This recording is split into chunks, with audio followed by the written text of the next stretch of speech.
안녕하세요. 철학자가 살아보니 채널에 오신 여러분을 환영합니다. 이곳은 아르투어 쇼펜하우어를 비롯한 철학자들의 지혜와 명언을 따라 인간관계와 삶의 본질을 조용히 비춰보는 공간입니다. 잠시 멈춰서서 생각이 필요한 순간, 이 공간이 여러분께 작은 위로와 깊은 통찰로 남기를 바랍니다.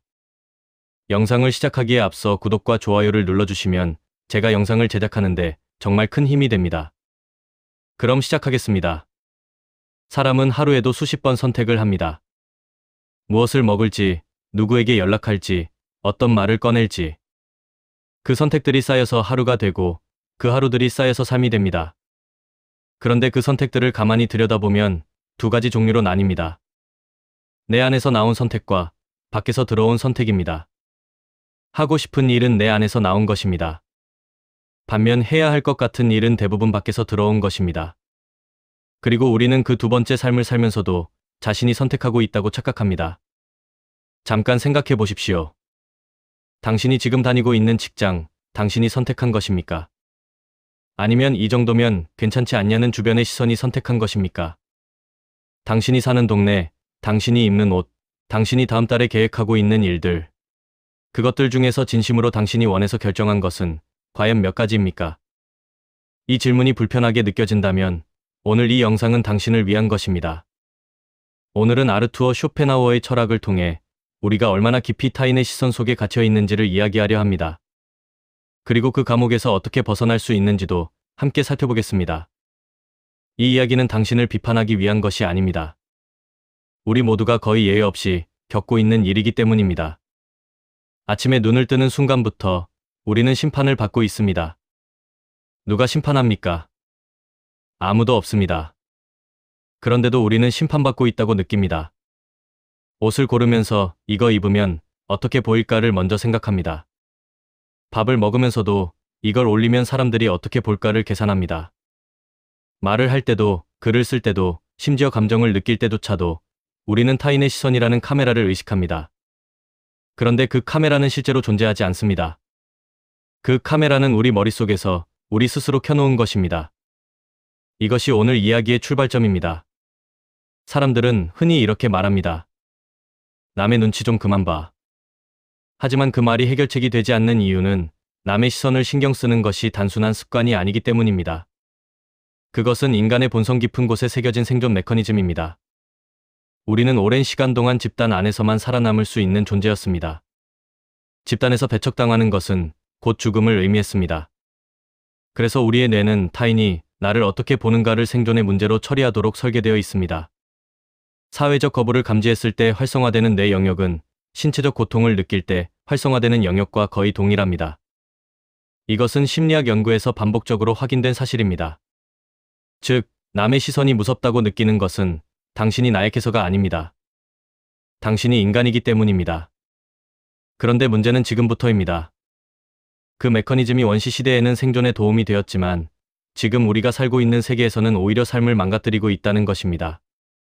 우리는 더 이상 집단에서 쫓겨나면 굶어 죽지 않습니다. 그런데도 우리의 뇌는 여전히 타인의 시선을 생사의 문제처럼 처리합니다. 그 결과 우리는 삶의 중요한 순간마다 자신이 원하는 것 대신 사람들이 이상하게 보지 않을 선택을 합니다. 그것이 쌓이면 어떻게 됩니까? 5년이 지납니다. 10년이 지납니다. 그리고 어느 날 거울을 보면서 이런 생각이 듭니다. 나는 지금 어떤 삶을 살고 있는 것인가? 그 질문이 떠오를 때쯤이면 이미 꽤 많은 시간이 흘러 있습니다. 아르투어 쇼펜하우어는 19세기 독일의 철학자입니다. 그는 인간을 매우 냉정하게 바라보았습니다. 그는 낭만적인 언어로 인간을 미화하지 않았습니다. 대신 그는 인간의 욕망과 고통의 구조를 있는 그대로 해부했습니다. 쇼펜하우어의 핵심 사상은 의지와 표상이라는 두 개념에서 시작됩니다. 그는 우리가 경험하는 세계 전체를 표상, 즉 우리의 인식이 만들어낸 이미지라고 보았습니다. 그리고 그 이미지 뒤에서 모든 것을 움직이는 실제 힘을 의지라고 불렀습니다. 이 의지는 이성적이지 않습니다. 방향도 없고 목적도 없습니다. 그저 끊임없이 무언가를 원하고 또 원하는 맹목적인 충동입니다. 그리고 쇼펜하우어는 인간의 욕구 중에서 가장 강력하고 가장 위험한 것이 인정받고 싶은 욕구, 즉 타인의 눈에 좋게 보이고 싶은 충동이라고 보았습니다. 그는 이것을 명예욕이라고 불렀습니다. 그런데 여기서 중요한 것이 있습니다. 쇼펜하우어는 이 명예욕이 삶을 풍요롭게 만드는 원동력이 아니라고 했습니다. 오히려 그는 이것이 인간이 스스로 만든 가장 정교한 감옥이라고 보았습니다. 왜 그렇습니까? 타인의 인정은 결코 안정적인 기반이 될 수 없기 때문입니다. 타인의 평가는 변합니다. 어제까지 당신을 칭찬하던 사람이 오늘은 비판합니다. 오늘 당신의 선택을 응원하던 사람이 내일은 등을 돌립니다. 그런데 만약 당신의 선택 기준이 그 사람들의 반응이라면 당신의 삶은 매일 그 사람들의 기분에 따라 흔들리게 됩니다. 이것은 안정이 아닙니다. 이것은 조용한 혼란입니다. 쇼펜하우어는 이렇게 말했습니다.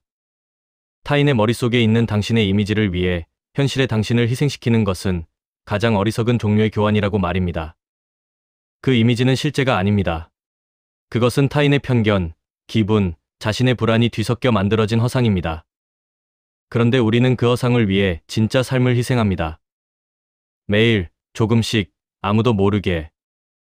쇼펜하우어가 특히 강조한 것은 인간이 실질적인 손실보다 평판의 손상을 더 두려워한다는 사실이었습니다. 실제로 돈을 잃는 것보다 돈을 잘못 쓴다는 소리를 듣는 것을 더 두려워합니다. 실제로 실패하는 것보다 실패할 것 같아 보인다는 시선을 더 두려워합니다. 이것이 무엇을 의미합니까? 우리는 현실이 아니라 이미지를 위해 살고 있다는 것입니다. 그리고 그 이미지는 우리 것이 아니라 타인의 것입니다. 이제 구체적인 장면으로 들어가 보겠습니다. 한 사람을 떠올려 보십시오. 그는 안정적인 직장을 다니고 있습니다. 매달 월급이 나옵니다. 주변에서는 좋은 회사 다니네라고 말합니다. 가족들도 안도합니다. 겉으로 보면 아무런 문제가 없는 삶입니다. 그런데 그는 매일 아침 출근길에 무언가 잘못되었다는 감각을 느낍니다. 정확히 무엇이 잘못된 것인지는 말하기 어렵습니다. 하지만 그 감각은 분명히 존재합니다. 그는 다른 일을 하고 싶습니다. 오래전부터 가슴 한켠에 품어온 일이 있습니다. 그 일을 할 때만큼은 시간이 어떻게 가는지 모릅니다. 그 일을 생각할 때만큼은 눈이 살아납니다. 하지만 그는 결심을 미룹니다. 한 달, 또 한 달, 그리고 1년. 왜 그렇습니까? 결심하는 순간 반드시 떠오르는 장면이 있기 때문입니다. 부모님의 얼굴. 그걸로 먹고 살 수 있겠어? 라고 물을 것이 뻔한 친구. 잘 다니던 직장을 왜? 라고 고개를 갸우뚱할 동료들. 그는 그 장면들을 실제로 경험한 것이 아닙니다. 아직 아무도 그 말을 하지 않았습니다. 하지만 그는 이미 그 말을 듣고 있습니다. 머릿속에서. 매일. 이것이 바로 타인의 시선이 작동하는 방식입니다. 실제 시선이 아니어도 됩니다. 상상 속의 시선만으로도 충분히 우리를 멈추게 만듭니다. 심리학에서는 이것을 상상된 청중 효과라고 부릅니다. 우리는 실제로 누군가가 보고 있지 않을 때도 마치 수천 명의 관중이 우리를 지켜보고 있다는 착각 속에서 행동합니다. 그 착각이 선택을 막습니다. 그 착각이 변화를 가로막습니다. 그리고 시간이 지나면 그 착각이 삶 전체를 결정합니다. 다시 그 사람으로 돌아가 봅시다. 그는 결국 아무것도 선택하지 않았습니다. 3년이 지났습니다. 그는 여전히 같은 자리에 있습니다. 직함이 조금 바뀌었습니다. 월급이 조금 올랐습니다. 하지만 그 아침의 감각은 더 강해졌습니다. 잘못되었다는 그 조용한 느낌이 이제는 더 이상 조용하지 않습니다. 그것은 이제 매일 밤 잠들기 전에 무게가 되었습니다. 그리고 그는 어느 날 이런 생각을 합니다. 3년 전에 했어야 했는데. 그 생각 뒤에 곧바로 또 다른 생각이 따라옵니다. 지금 해도 이미 늦었어. 이것이 남의 시선이 만들어내는 가장 잔인한 결말입니다. 처음에는 선택을 막습니다. 그리고 시간이 지나면 이미 늦었다는 새로운 이유로 다시 선택을 막습니다. 시선의 감옥은 이렇게 세대를 거치며 스스로를 재건합니다. 여기서 한 가지 중요한 질문을 해야 합니다. 이 시선의 감옥은 자연적으로 생겨난 것입니까? 아니면 누군가가 설계한 것입니까? 냉정하게 말씀드리겠습니다. 이 감옥은 설계되었습니다. 의도적인 음모라는 뜻이 아닙니다. 하지만 우리가 살고 있는 사회의 구조 자체가 사람들이 타인의 시선을 두려워하도록 작동하고 있다는 뜻입니다. 학교를 생각해 보십시오. 학교에서 우리는 정해진 정답을 찾는 능력을 가장 중요하게 평가받았습니다. 자신만의 답을 찾는 능력이 아니었습니다. 남들이 동의할 수 있는 답, 채점자가 맞다고 표시할 수 있는 답. 그것이 우리가 수십 년간 훈련받은 것입니다. 그 훈련은 무엇을 남겼습니까? 틀리면 안 된다는 공포. 그리고 그 공포는 학교를 벗어난 뒤에도 우리 안에 남아 남다르면 안 된다는 공포로 진화합니다. 직장을 생각해 보십시오. 많은 조직에서는 튀는 사람을 좋아하지 않습니다. 개성보다 일관성을, 창의성보다 예측 가능성을 선호합니다. 저 사람은 믿을 수 있어라는 평가를 받기 위해 우리는 스스로를 예측 가능한 틀 안에 가두기 시작합니다. 그 틀 안에 있으면 안전합니다. 하지만 그 틀 안에 있으면 성장도 없습니다. 소셜미디어를 생각해 보십시오. 소셜미디어는 인류 역사상 가장 강력한 시선의 도구입니다. 우리는 하루에도 수십 번씩 좋아요라는 숫자를 통해 자신의 존재 가치를 확인합니다. 그 숫자가 낮으면 불안해집니다. 그 숫자가 높으면 안도합니다. 그리고 점점 더 많은 사람들이 좋아요를 많이 받을 만한 삶을 살기 위해 진짜 자신의 삶을 편집하고 수정하기 시작합니다. 이것은 단순한 허영이 아닙니다. 이것은 시스템이 만들어낸 결과입니다. 쇼펜하우어라면 이렇게 말했을 것입니다. 사회는 개인을 자유롭게 해주는 척하면서 실제로는 타인의 평가라는 족쇄를 더욱 정교하게 만들어 부여하고 있다고. 그리고 그 족쇄가 정교할수록 우리는 그것이 족쇄인 줄 모르고 스스로 찬다고. 이것이 현대인이 처한 가장 교묘한 함정입니다. 이제 심리학의 관점에서 이 현상을 살펴보겠습니다. 심리학에서는 스포트라이트 효과라는 개념이 있습니다. 이것은 우리가 스스로를 바라볼 때보다 타인이 우리를 훨씬 덜 주목하고 있다는 사실을 인지하지 못하는 현상입니다. 코넬 대학교의 연구에서 흥미로운 실험이 진행되었습니다. 참가자들에게 다소 낯선 티셔츠를 입고 다른 학생들이 있는 방에 들어가게 했습니다. 그 참가자들은 방 안의 사람 중 약 절반이 자신의 티셔츠를 알아봤을 것이라고 예상했습니다. 하지만 실제로 알아본 사람은 약 25%에 불과했습니다. 우리가 생각하는 것의 절반도 채 되지 않는 수치였습니다.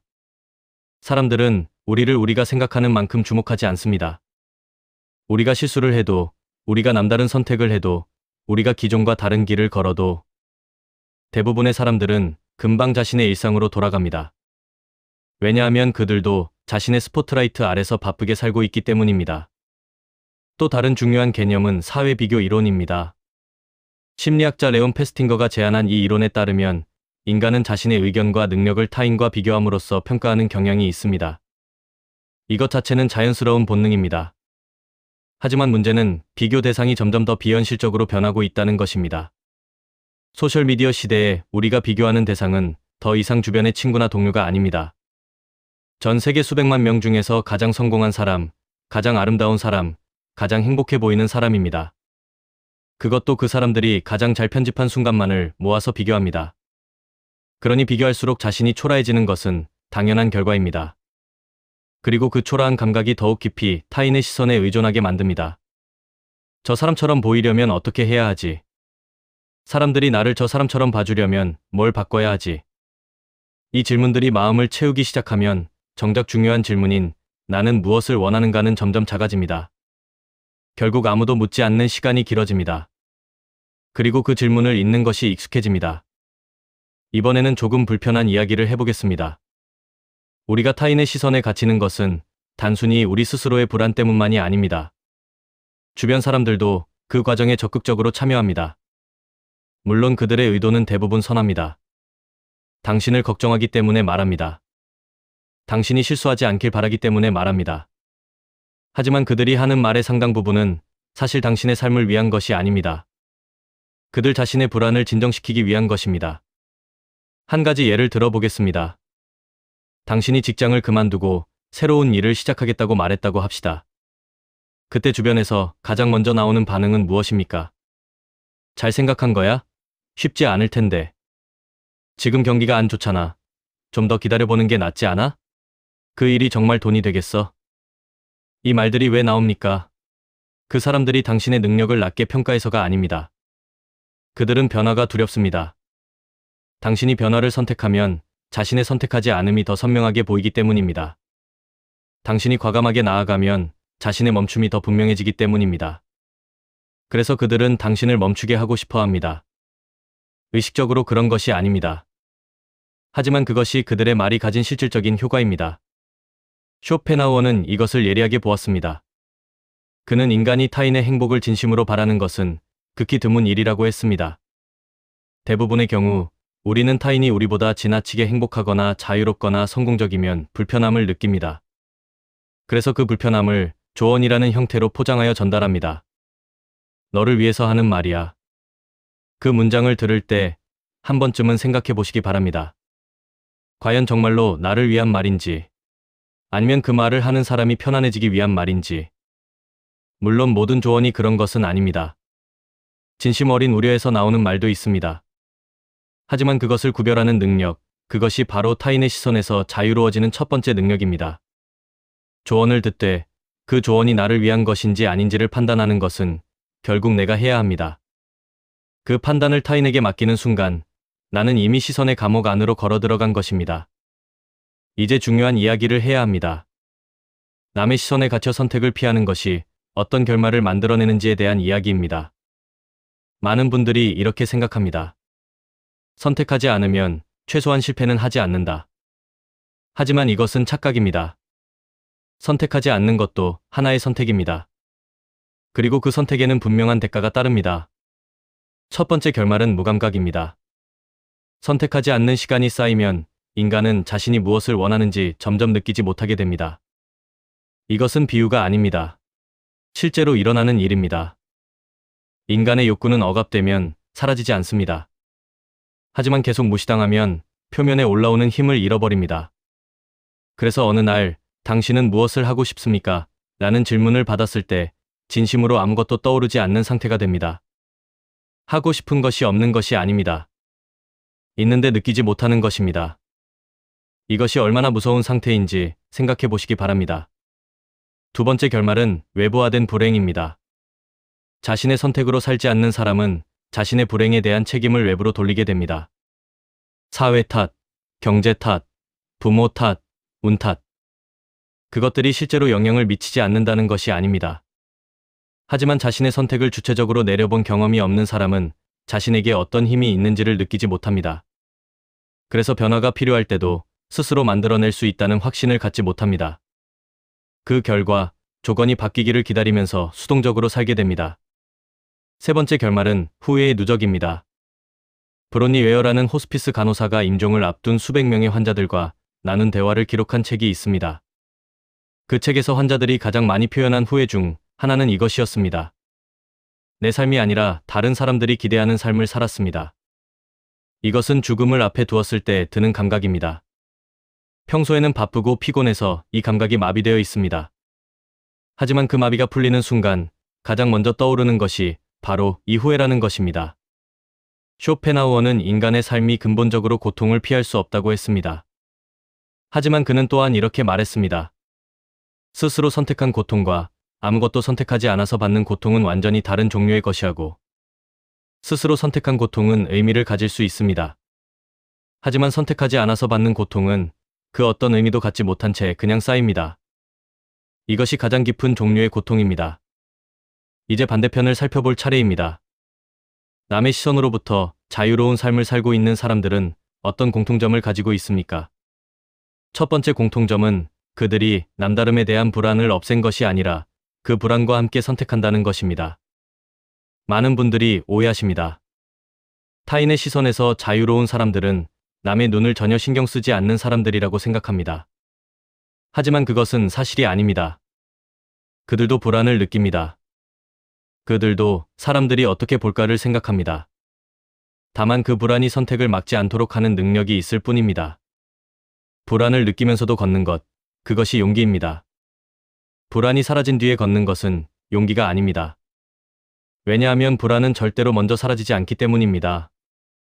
두 번째 공통점은 그들이 결과보다 선택 자체에 집중한다는 것입니다. 타인의 시선에 갇힌 사람들은 결과를 먼저 계산합니다. 이 선택이 잘 됐을 때 사람들이 어떻게 볼까? 이 선택이 실패했을 때 사람들이 어떻게 볼까? 이 두 가지를 동시에 계산하면 어떻게 됩니까? 아무것도 선택할 수 없게 됩니다. 성공했을 때와 실패했을 때의 시선을 모두 만족시킬 수 있는 선택은 존재하지 않기 때문입니다. 반면 시선에서 자유로운 사람들은 다른 질문을 합니다. 이 선택이 내 기준에서 옳은가? 이 선택을 나는 감당할 수 있는가? 결과가 어떻게 되든 그 선택을 한 자신에게 납득할 수 있는가를 묻습니다. 세 번째 공통점은 그들이 비판을 정보로 처리한다는 것입니다. 타인의 시선이 두려운 사람들에게 비판은 공격입니다. 자신을 부정당하는 것이라고 느낍니다. 그래서 비판을 피하기 위해 아무것도 선택하지 않으려 합니다. 하지만 자유로운 사람들에게 비판은 단순한 정보입니다. 그 비판이 유용하면 활용합니다. 그 비판이 유용하지 않으면 흘려보냅니다. 거기에 감정을 쏟지 않습니다. 쇼펜하우어는 이렇게 말했습니다. 대중의 칭찬을 구하는 사람은 대중의 비판에도 항상 취약할 수밖에 없다고.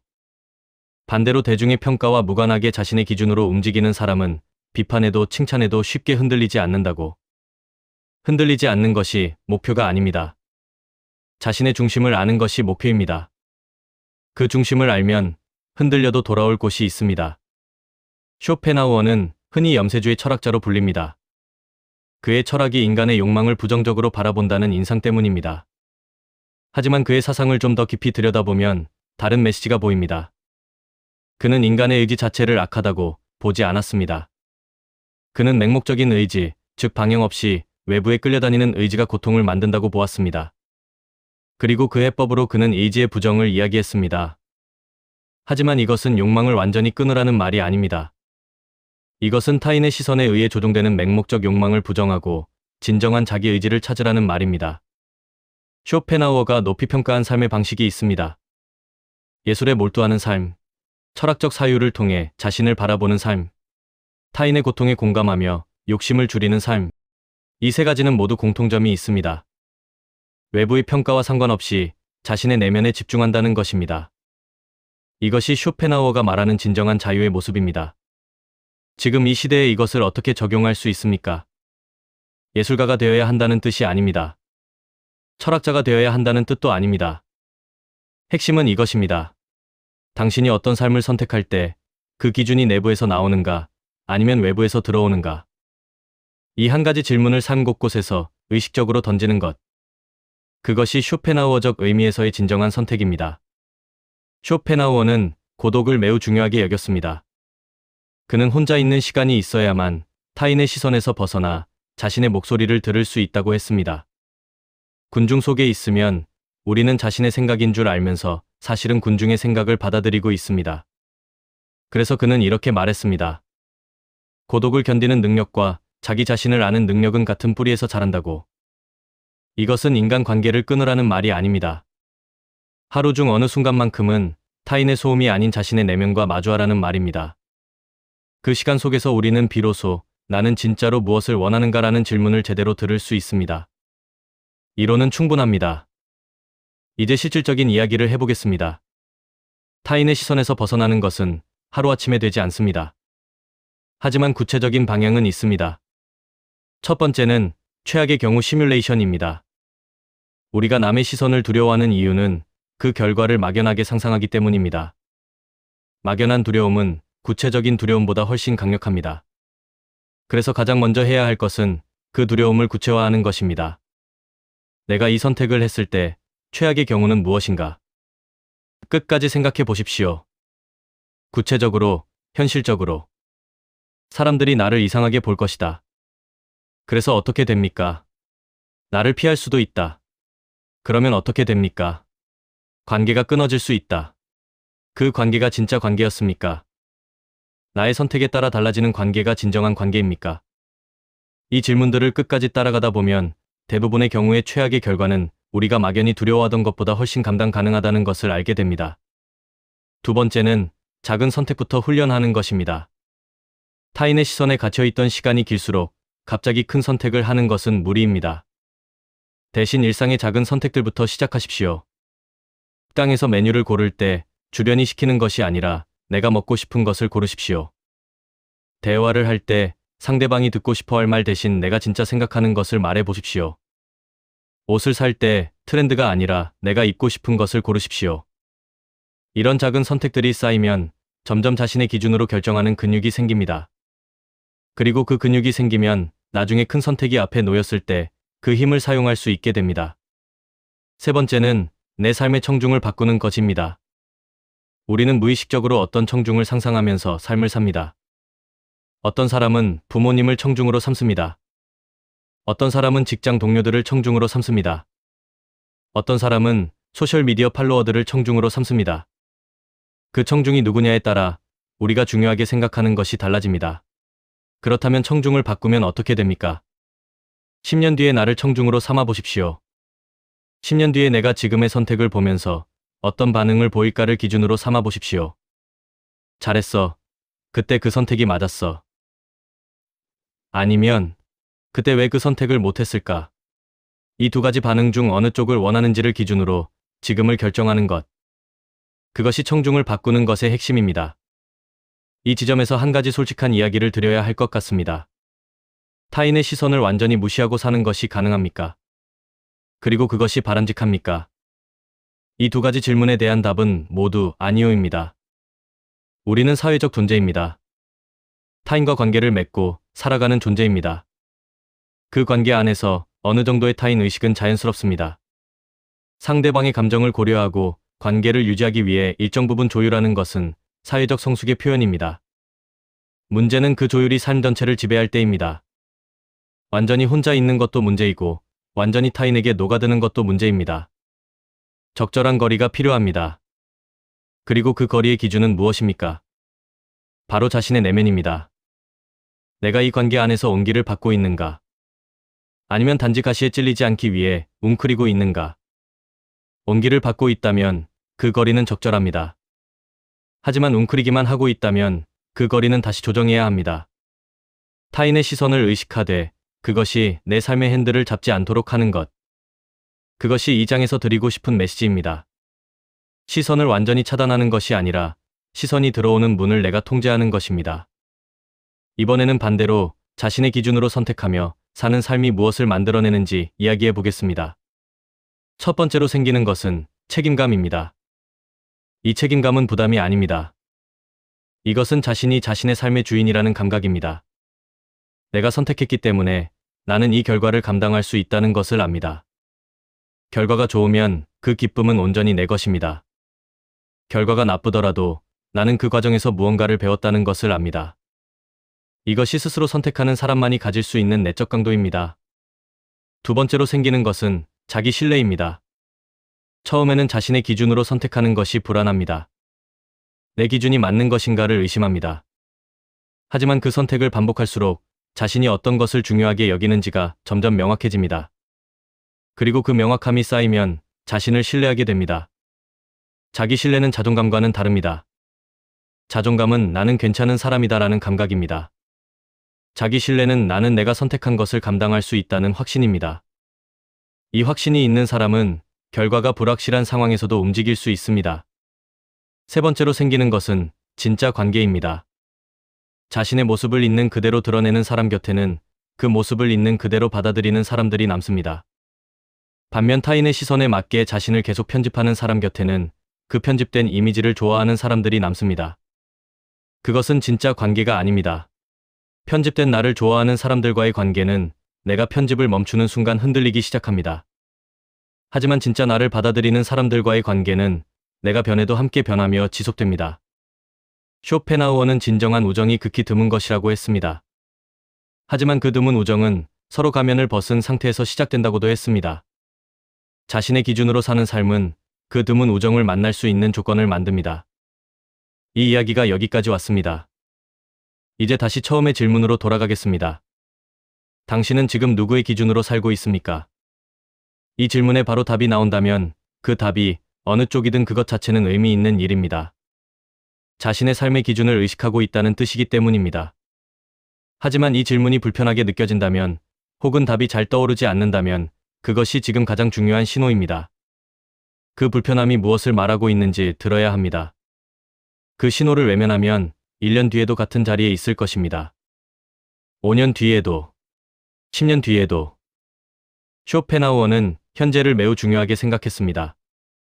과거는 변경할 수 없고 미래는 아직 오지 않았습니다. 우리가 실제로 살고 있는 것은 오직 지금 이 순간입니다. 그런데 타인의 시선에 갇힌 사람들은 현재를 살지 않습니다. 그들은 과거의 시선 그때 나에 대해 어떻게 말했지, 과 미래의 시선 이걸 하면 어떻게 볼까를 동시에 계산하면서 정작 지금 이 순간을 놓칩니다. 지금 이 순간을 살아야 합니다.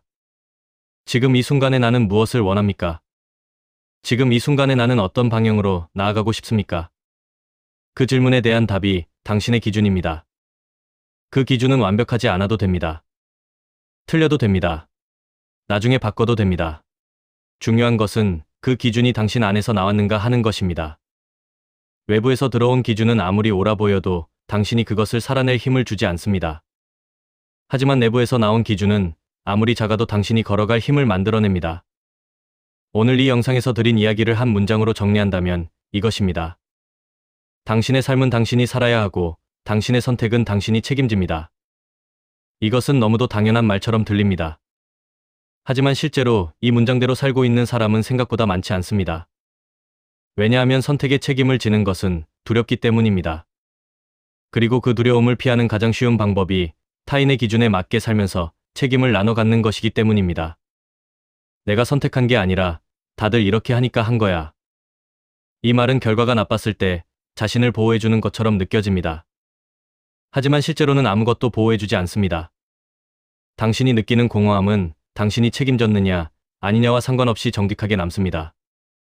아니, 오히려 책임지지 않은 삶에서의 공허함이 더 깊습니다. 왜냐하면 그것은 선택의 결과가 아니라 선택하지 않음의 결과이기 때문입니다. 쇼펜하우어는 이렇게 말했습니다. 가장 위대한 자유는 무엇이든 할 수 있는 자유가 아니라 자신이 정말 원하는 것이 무엇인지 아는 자유라고. 그 자유는 밖에서 주어지지 않습니다. 그 자유는 스스로 발견해야 합니다. 타인의 시선이 만들어낸 소음을 조금씩 줄여가면서 그 아래에 있는 자신의 목소리를 찾아가는 것. 그것이 오늘 이 영상이 드리고 싶었던 가장 핵심적인 메시지입니다. 완벽하게 시작할 필요는 없습니다. 한 번에 모든 것을 바꿀 필요도 없습니다. 하지만 지금 이 순간 단 하나의 선택이라도 자신의 기준으로 내려보십시오. 아주 작은 것이라도 좋습니다. 그 한 번의 선택이 다음 선택을 만들어냅니다. 그리고 그 선택들이 쌓이면 어느 날 뒤를 돌아봤을 때 처음과는 다른 풍경이 보이기 시작합니다. 그것이 자신의 삶을 산다는 것의 의미입니다. 오늘 이 이야기가 여러분 각자의 안에서 조용히 울려 퍼지기를 바랍니다. 그리고 그 울림이 가장 가까운 선택의 순간에 조금이나마 힘이 되어주기를 바랍니다. 남의 시선에 갇히지 마십시오. 그 순간부터 당신은 진짜 선택을 시작할 수 있습니다. 그리고 진짜 선택을 시작하는 순간 당신의 삶은 비로소 당신의 것이 됩니다.